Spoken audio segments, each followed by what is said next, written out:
Hello? Hello.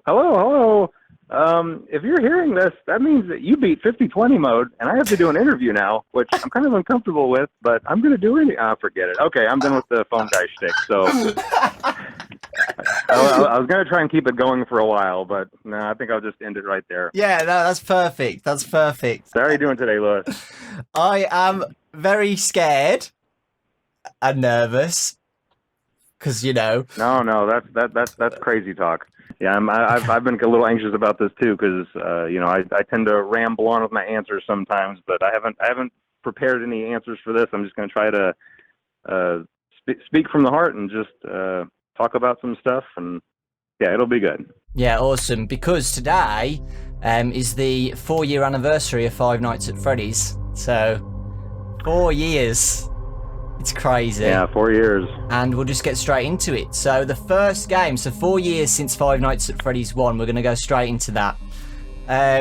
So the first question I'd love to ask you, kick it off with, how did you think of the original designs of the animatronics? So the original gang.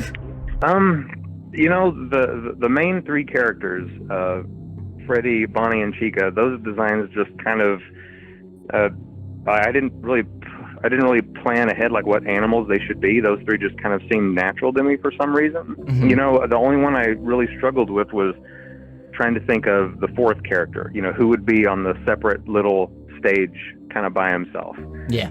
And I'm trying to remember all the options that I originally was kind of debating between. I mean, one of the contenders was a fox, obviously, which ended up winning. The other one was a wolf.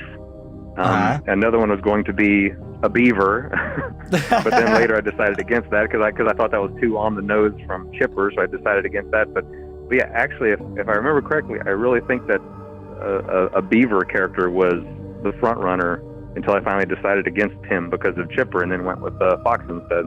Yeah. So Freddy was always going to be the original leader instead of Chipper. Yeah. Freddy was always going to be the main character. He was the first character that I made. Mm-hmm. It just came naturally. I didn't have to plan him out. I just knew that he was going to be a bear with a top hat, holding a microphone. Yeah. He was always going to be the leader of the pack. The next question is, how did you come up with the game mechanics? So sitting alone in an office, not being able to move. I think someone mentioned about Sit and Survive. Did that have any inspiration for that? Any old games inspire you for this one? Well, I don't think it was Sit and Survive. Sit and Survive was just kind of all of these games. Well, then again, I guess it was my mindset at the time, because my mindset at the time was to make smaller games. Mm-hmm. And that would be kind of a shorter experience, because for a while I was trying to make these, big kind of sweeping epic games like The Desolate Hope and stuff, and it was just too much of a gigantic commitment that ultimately that they just weren't paying off. And at the time I was really struggling to find something to kind of support my family and everything. Mm-hmm. And Five Nights at Freddy's was kind of the result of me switching to this idea of making these shorter experiences that I can make a bit faster, without committing 2 years to them, while also just making it a really robust experience. It's just a shorter game, Yeah. So I think that played a big part in it. Everything is designed to where you see everything right away. Mm-hmm. As soon as you jump in, you're in the experience. And so it doesn't matter if it lasts for 5 minutes, 10 minutes, 30 minutes, an hour. You're in the middle of it right away. Mm-hmm. And yeah. Did anything change along the course of making FNaF 1? I don't think I had any problems. Lots of the stuff that was in there, I don't know. Five Nights at Freddy's 1, I think just was a result of just all the right ingredients to be there. I threw a bunch of stuff in there, and then the people who test it would kind of give me, and I'm not my kids, I let some other people test it as well, but they would give me some advice. Like one person said, "Oh, I think you should leave out phone guy. I think that's too much exposition." and my mother jumped in and said, "Oh, I don't think you should have backstory about anybody getting killed. I don't think the game needs that." And then I think I've made a lot of good decisions about what to leave in, and what to take out, and it was just all the right ingredients. All the right ingredients were there. So yeah, I'm really happy with how it turned out. It really stood out from all of the indie games everybody was playing at that time, and that's definitely how it became successful. It just stood out from any other horror experience as well. So yeah, good job. Really good job. Speaking about that, it exploding, did you think it was going to, get a huge reaction on the internet? No, of course not. I mean, but like I said, at the time, I was just trying to, make a bunch of little games to kind of, help support my family. And at the time, I think I was making, slot machine games and just, anything would bring in an extra, $40 or $50 a month, and just trying to accumulate all that stuff up. So no, whenever and don't get me wrong, that wasn't just an afterthought of a game. I mean, I put a lot of, time and effort into Five Nights at Freddy's, obviously, but as far as, expecting it to explode, no, of course not. I remember whenever I released it, I didn't get it on Steam or anything. It was a website called Desera at the time, which was just more immediately welcoming of, anybody who wanted to post games. I think there are other sites that do that now. But, I was watching the download count on that, and I was watching it just kind of skyrocket. And, and eventually my wife would come over and she'd be like, let me look at the number. She'd come over every 10 minutes wanting to see, because she was just astonished at how quickly that number was just going from, 5,000 downloads, 10,000, 15,000, 20,000. It was just going through the roof just by the minute, And it really, at the time, I was just kind of enjoying it that evening. I was like, well, this is great. This is, but it'll be over tomorrow. And that was really my mindset. It's like, oh wow, this is a big spike. Everybody's really enjoying it. I wonder what I'm going to make tomorrow. I had no idea that 4 years later I was still going to be in the middle of a bunch of Five Nights at Freddy's projects. Yeah, that's awesome. That's really awesome. Do you have a favorite memory of Five Nights at Freddy's 1?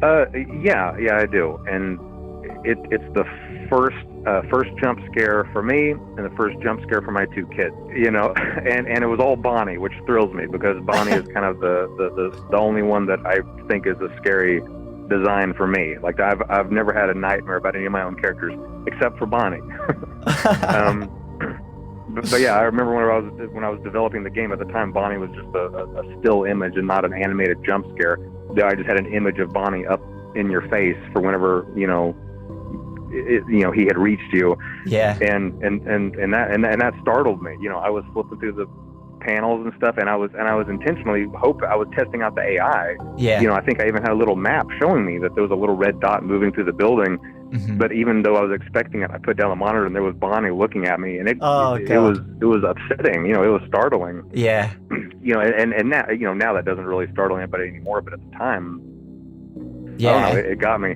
And so then I was after I'd animated, I was letting my two sons play it, and I was getting to watch the.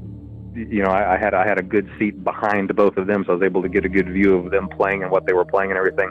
And I knew what was coming, and they had no idea. and the younger of the two, he got jump scared by Bonnie, and he just launched backward in his chair. Good times tormenting the children.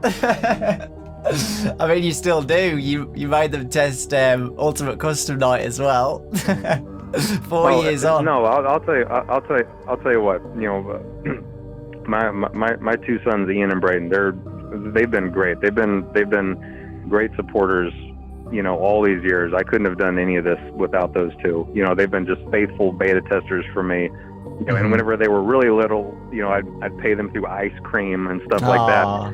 But I made a big mistake this last time with Braden. Obviously I don't make them do this, so I tried to incentivize them. And Braden and Braden's gotten wise to it. He's like, well, how about if I go through and beat all these challenges, And so I just thought, well, I don't know, I'll give you $20 for each of the challenges he beat, thinking he was going to beat one or two of them. I was like, yeah, he'll spend 30 minutes on this. You know, so I'll commit 20, $20, $40, $60, whatever. He sat there and he did like a 12-hour marathon on that game. He was playing it nonstop. He was raging so hard in there. And he completed every single one of those challenges except for like the last one, I think. Yeah. That boy made bank that day. He walked away with about $300. What? Oh, worth it. Yeah, man. But it was totally worth it because he found bugs and glitches that would have been really bad. I mean, that's the whole point anyway. You know, he found these things that I needed to fix before I released the game. So okay, here's an interesting question about FNaF 1. Was there any reason why the kitchen camera was disabled, like due to gameplay limits on click team or anything like that? No. I just thought it would be interesting. I mean, you know, that mechanic ended up not really playing a big role in anything. Mm-hmm. I think originally, you know, I had wanted, and I got better with this in later games, how to make audio play a bigger role in it. You know, I got better at that. But in the first one, that was just my attempt to make audio play a bigger part in it. Yeah. But yeah, it kind of ended up just being just something different and not really being a major mechanic or anything. Yeah, I mean, I think it was a good mechanic to know that Freddy was in the kitchen as well, because when Freddy's in the kitchen, he plays his music, right? That's right. That's right. So I think it does play a mechanic, because you know that Freddy's in there, and usually when Freddy's roaming around, you see his eyes, but you just see nothing inside there. So when you were making Five Nights at Freddy's 1, were you already planning on making a sequel, or any other ideas what were flinging in your head on what to do? I definitely left a lot of things open-ended, you know, in case I wanted to expand upon them later. I mean, obviously, like I did not have the entire story planned out, as I know there's much debate about that on the subreddit. It's like, oh, you know, he's some kind of mad genius that had, you know, 7 games planned out from the beginning. No, I didn't. But I definitely knew that the story I was telling in the first game was a small snippet of a larger story. Even if I didn't have all the details of that story fleshed out yet, you know, I knew that the story being told in that game was a smaller part of a whole. And if you could go back in time, is there anything you would change or add to Five Nights at Freddy's 1? No, not the first one. Yeah. I can go back and think about all the other games and be like, I wish I'd done this. I wish I'd done that. But no, the first game was just kind of a perfect storm of ingredients. It was, you know, it was just the right time. You know, when, you know, everybody was really into indie horror games. Yeah. And I think it was the right look and it was the right feel, because it was something, you know, different than what everybody else was playing. And it was, you know, kind of a type of horror game, or at least the antagonists were something that hadn't really been explored in horror games, I didn't feel. You know, the idea of animatronic creatures. So, and you know, and everybody really liked Foam Guy. Obviously, everybody liked the little Easter eggs thrown in and the backstory. No, it was just a good mix of ingredients, and it was kind of lightning in a bottle. And I don't think I was ever able to fully capture that again, and I don't think I really will be able to. And that's okay. I mean, like I said, that was kind of lightning in a bottle. Right, we'll go on to Five Nights at Freddy's 2 next. November 2014.